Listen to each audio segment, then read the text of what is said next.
sanibonani sisi samabhingu. Ngithi-ke mina ubani mhlambe oseduze no-Max Makhanya, owazi uMax bafethu ngiyabasola abantu abaphila no-Max nabantu abazi uMax nabahlala no-Max bebeshele nje inkumo no-Max. Ngiyabasola kakhulu ngani ngoba ngibuka ngathi bambukelela, yabona, bambukelela kakhulu indoda. Enye indoda iyadinga usizo masamathi siyibona ukuthi iphazamisekile. Yabona loya muntu uphazamisekile emqondweni, yabo.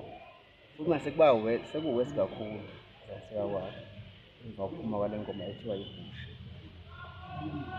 Ngoba le ngoma manje uyafisa ukugwema ukuthi hamba khona angayizwa, kodwa akwenzeki ngoba uphila la nabantu. Ayile ngoma uthanda abantu abaningi kakhulu abangayithandi mhlawumbe ngathi mhlawumbe iqembu leqhawe lakhe, amagedango leqhawe lakhe, mhlawumbe naye awafile thina ngathi ungayithandi le ngoma, yabona.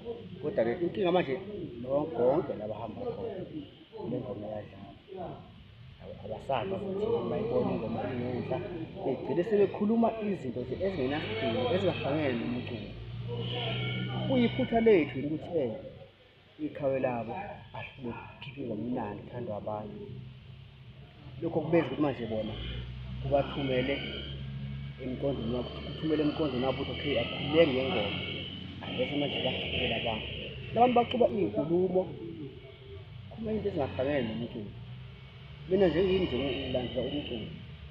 ngilandela umculo, iqhawe lami ngithandela ingoma emnandi futhi ukuze ngalazi ingoma emnandi, yabona. Angilandeli impilo yabo, yabona, nje angilandeli impilo yabo.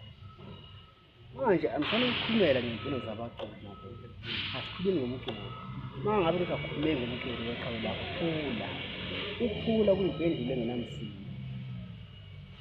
Lo bhuti wakwaMakhanya okuthiwa uMax, isidididi nje, mina ngibona nje umfana nje okhula nje ngesikhu nje ukuthi umqondo uselemule. Angiboni nje indoda yafana, mina angiboni nje indoda yafana, ngibona nje umfana nje okhule nje wabhangaza, la mfana asho ingqondo yakhe ngemuva, yabona, uhamba nje yedwa ingqondo isele ngemuva, yabona. Yingakho nje umbona nje ikhuluma nje iy'nkulumo ngathi khuluma ingane encane, iy'nkulumo ey'ngenasidingo ey'mdala njalo, yabona.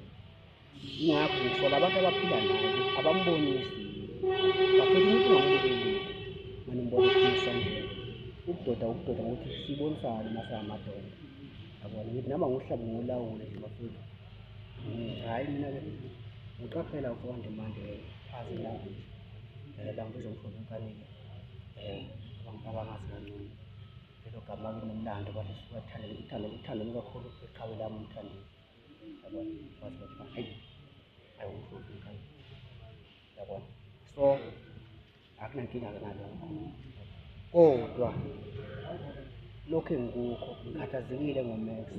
Loya muntu ukulashwa bafethu, ayilingiseni yazi sinenyanga eningama la e-South Africa, sinenyanga eningi kakhulu, niyazazi nani. Animuseke kweyodwa yazi. Lo muntu adinga ukulashwa, la muntu ugula ngekhanda la muntu. Animboni, ngizombona.